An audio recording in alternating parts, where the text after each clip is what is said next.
जितनी स्विट्जरलैंड की total population है उससे ज्यादा इंडिया इंजीनियर्स प्रोड्यूस कर देता है। उसके बाद भी रिसर्च एंड इनोवेशन में स्विट्जरलैंड नंबर 1 पे है। इंडिपेंडेंस के बाद से रिपब्लिक ऑफ इंडिया ने 0 नोबेल लॉरियट्स प्रोड्यूस किए इन साइंस। यूएसए ने 100+ कर दिए। ASER की रिपोर्ट के हिसाब से 83% एजुकेटेड इंडियंस एम्प्लॉयबल ही नहीं है। और ये जो सुंदर पिचाई, सत्या नदेला की हम बात करते हैं, इन्होंने भी आगे चल के अपनी एजुकेशन बाहर से ही करी है। और ये सारी चीजें जो मैं बोल रहा हूँ ना, इसका रूट कॉज फाइंड आउट करने के लिए हमें थोड़ा सा पीछे जाना पड़ेगा। जब ब्रिटिशर्स हम पे रूल कर रहे थे तो ईस्ट इंडिया कंपनी के सामने 2 मेजर चैलेंजेस थे।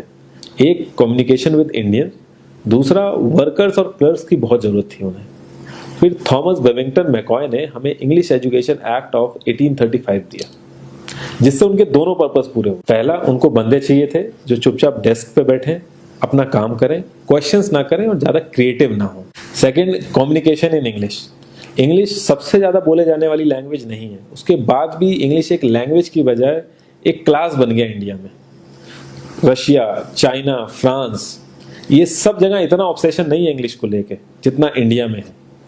पुअर कम्युनिकेशन बोला जाता है अगर आपकी इंग्लिश अच्छी नहीं है, जबकि इंग्लिश ना आने का मतलब है कि आपको कोई और लैंग्वेज आती है। 5 साल पुराना iOS भी आज की डेट में आउटडेटेड माना जाता है। लेकिन इतनी इंपॉर्टेंट चीज हमारा एजुकेशन सिस्टम आज भी बस थोड़े से चेंजेस के साथ ऐसे ही चल रहा है। हमारे एजुकेशन सिस्टम में रटने का कंपटीशन होता है, जो ज्यादा रट लेता है उसके ज्यादा मार्क्स आते हैं। अब 95% जिसके संस्कृत में आए हैं वो भी संस्कृत नहीं बोल पा रहा है। और बेसिक हिस्ट्री होने की बजाय इतनी मोटी मोटी किताबें हैं हिस्ट्री की जिसका कोई मतलब नहीं है। अगर आज की डेट में आपको कुछ भी पता करना, आप गूगल से पता कर लोगे, उसके लिए आपको याद करने की जरूरत नहीं है इतना कुछ। और ये गवर्नमेंट स्कूल में हर क्लास में इंग्लिश का सब्जेक्ट है। 12-12 साल लगाने के बाद भी लोग इंग्लिश नहीं बोल पा रहे हैं। और बिना किसी बुक को पढ़े 5 साल का बच्चा सीख लेता है, क्योंकि उसको वैसा एनवायरमेंट मिल जाता है। A+B का whole square is equal to A² + B² + 2AB। इसका रियल लाइफ में क्या यूज है किसी को नहीं पता, न प्रिंसिपल, न टीचर, न बच्चे, बस पढ़ाई चले जा रहे हैं। हो सकता है इसका कुछ मतलब हो, लेकिन आप ट्राई करके देख लेना, किसी को नहीं पता। हाँ, 2AB की जगह अगर आपने 3AB बोल दिया तो 4 लोग हंसने वाले मिल जाएंगे आपके ऊपर। किंडरगार्टन में जो बच्चों को सिखाने के लिए टेक्निक यूज होती है वो लाख गुना अच्छी है कॉलेज की वो रटने वाली टेक्निक से।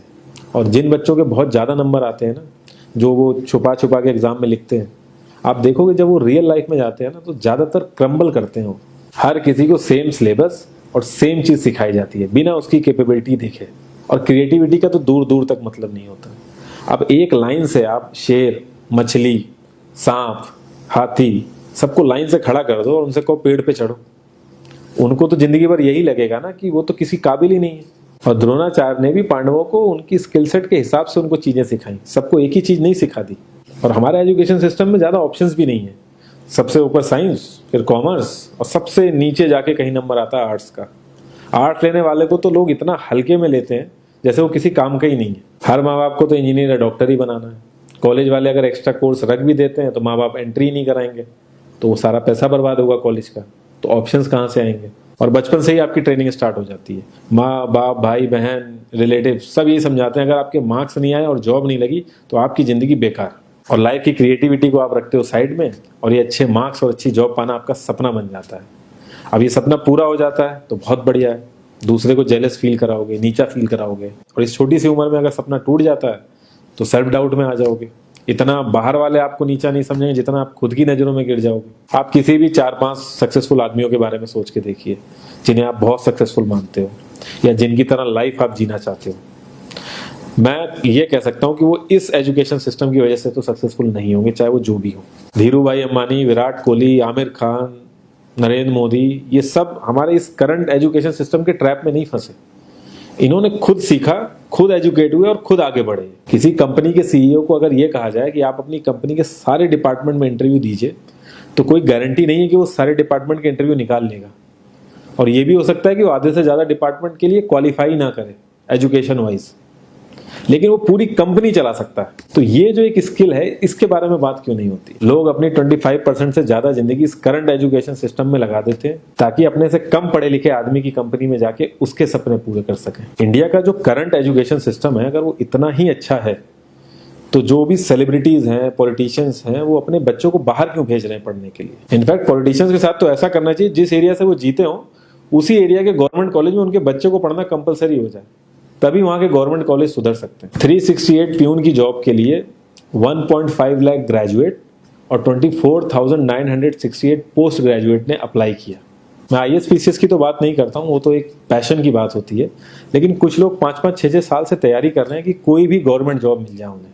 उनसे पूछोगे क्यों ऐसे इतने टाइम से लगे हुए हो, तो वो एक ही चीज़ बोलेंगे कि जॉब सिक्योर है। मतलब आप काम नहीं भी करोगे तो आपको निकाला नहीं जाएगा।